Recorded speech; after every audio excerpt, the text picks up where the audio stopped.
When our mule deer hunt was coming to an end, I told Brian that I wanted to come back and rifle hunt and take the CVA with me, and he said, well, just come back in October and do it. Come second week of October, I was heading back out there to hunt with the rifle. Well, it's the first morning of the Colorado second rifle season. We're hunting here again with Brian Clark, High Voltage Outfitters. We got a bunch of elk down here in a hayfield that we're just watching. We're waiting for it to get daylight so we can see what we got and we can make a move on them. But there's probably 100 elk down here.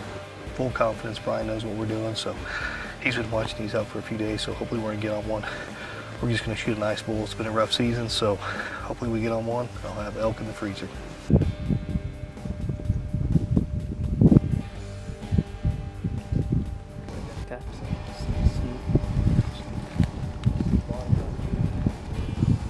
He was telling me how these big bulls and all these cows come down into the bottoms. There's like 400 elk down there, you know, and I was like, really? Around all these houses? He goes, oh yeah, it's unreal. They get down in these big grass fields and you know, feed. You know, that first morning, Brian goes, hey, they're gonna be right behind my house. And most people would be like, yeah, well, you know, that's what the outfitter says. But us knowing Brian the way we do, I was nervous because I knew as soon as it got daylight, we were gonna be on elk. And sure enough, sun come up and there was elk everywhere, and it was time to put the first stalk on them. There's one to the left that I can just see the top of the rack.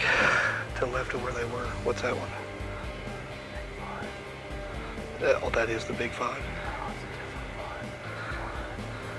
That's a bigger one, isn't it? One on the left. Oh, they're just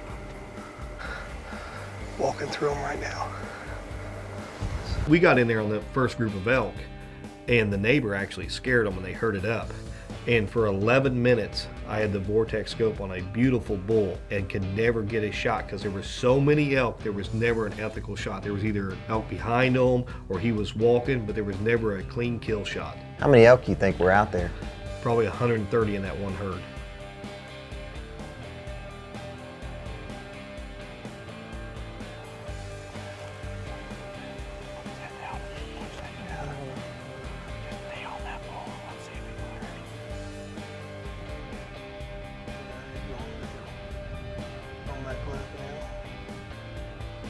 We got on these bulls and we were set up perfect and something spooked him. Brian believes it's the neighbor because he's been coming up from that way and spooked. So got back around on him. Great big herd, probably 100 elk. Couldn't get the big one to clear, so we're just gonna work our way out, let them settle down, come back in here this evening and lay one down. We had 15 to 20 bull elk from 100 to 300 yards and never got a shot off. I bet that was kind of crazy for Hunter trying to get on the right elk, you know, at the right time when you're trying to shoot. I don't know how he was doing it, to be honest with you. We were getting lucky at times, but they would just go like this inside and outside and all through them cows and stuff, and the bulls were switching places, and you know, we're sitting there with good binoculars and stuff, and that's the only way we kept on the bulls. So now day one's in the books. So the second morning, we were on elk immediately. Well, it's our second and last morning here in Colorado, hunting with Brian Clark, High Voltage Outfitters. Spotted a bunch of elk down here. We're going to work our way down, try to get around on them. So hopefully there's a good bull in there. But really, any decent bull, I need elk for the freezer, so we're going to go try to get it done. That herd moved through, and I was thinking, man, it's over. I'm going to head home without elk. I can't believe this. And Brian looks at me and goes, hey, we need to go. And I'm like, what do you mean? They're in the timber. He goes, no, they're going to pop out over here in this sage flat, and you're going to get a shot. So we ran over there, crawled underneath the fence, and sure enough, here they came. I think we just come up through here.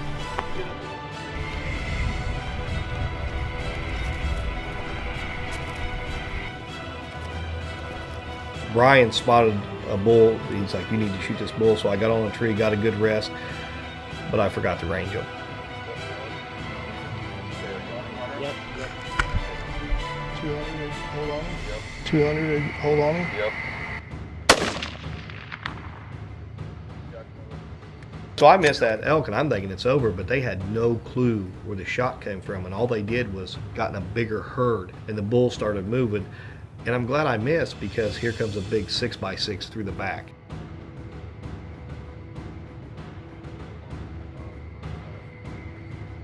You know, Brian's one of the most calm people hunting I've ever been around, but this bull's getting away from us. He blows through the herd, and he's going to the timber, and he's telling me to shoot the bull, shoot the bull, shoot the bull. The one in front, there's 2 of them. Where's the one on the right? Okay. Yep, it's clear. Now. Good job. switch loose. Take the front. Once the gun went off, they had no clue what happened. Brian's buddy was with us, and he had a cow tag, so we were going to take a cow. There's a lone cow all the way to the left. Oh, it's a calf. She turned, but there's a cow in the way. Yeah, take it. Take her. Got her. It hit her just a little bit low, but it got her. She's gonna go down.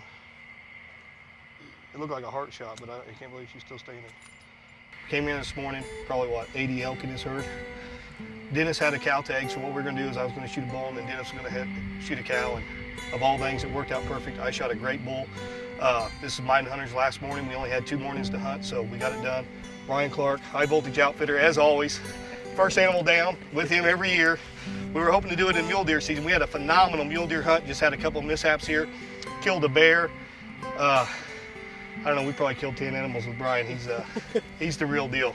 Dennis, up from Wisconsin, come out and hang out with us. He was kind enough to let us shoot first, and we're gonna go get our bull. That's my biggest bull ever, dude. Look at the thirds and fourths on him. Dude, that bull's gonna score good if he wouldn't have broke his seconds off. That's way bigger than that first one. Dude, what do you think he'll go? 280s? He'd probably make 3 if he hadn't broke that time. I know, that's what I said. He might be in the 290s. He lacks a little mass, but he's got way longer thirds and fourths than Leanne's, and he's got just about as wide as 6. He'll be close. Well, it's my second morning here in Colorado. It's the second rifle season. Me and Hunter only had 2 days to get it done, and there's no better person I wanted to hunt with than Brian Clark on short notice. So we came out here, was on bulls all day yesterday. They just herded up and we couldn't get a shot off. So we came in this morning, got on them, didn't get a shot. Got a little disappointed because I thought it was over. Brian said, man, we're gonna catch him over here in this Sage Flat. And sure enough, we did. And this big bull steps out and we took a shot at about 325, 350. CBA did its job as always. Laid him down, shot him a little high, come up, finished him off. But me and Brian have a streak. I've never been on a hunt with Brian that we're not killing stuff and shooting at it. And this is my second elk with him. This is my biggest elk by far. I've shot my big mule deer with him and everything else. So Brian Clark, High Voltage Outfitters. You're the man, Brian. You're the man. Thank you. Congratulations. I've shot my biggest mule deer when I killed my mule deer with Brian. It was my biggest mule deer at the time. My first elk, my biggest elk, and this elk didn't shrink. We walked up on it and we misjudged it big time. It was 317 inches. Yeah, it's a heck of a bull. And I think that's kind of a theme with us. You know, some of our biggest animals have been with Brian. I know we started out hunting mountain lions with him, elk, mule deer, now we're gonna hunt antelope with him.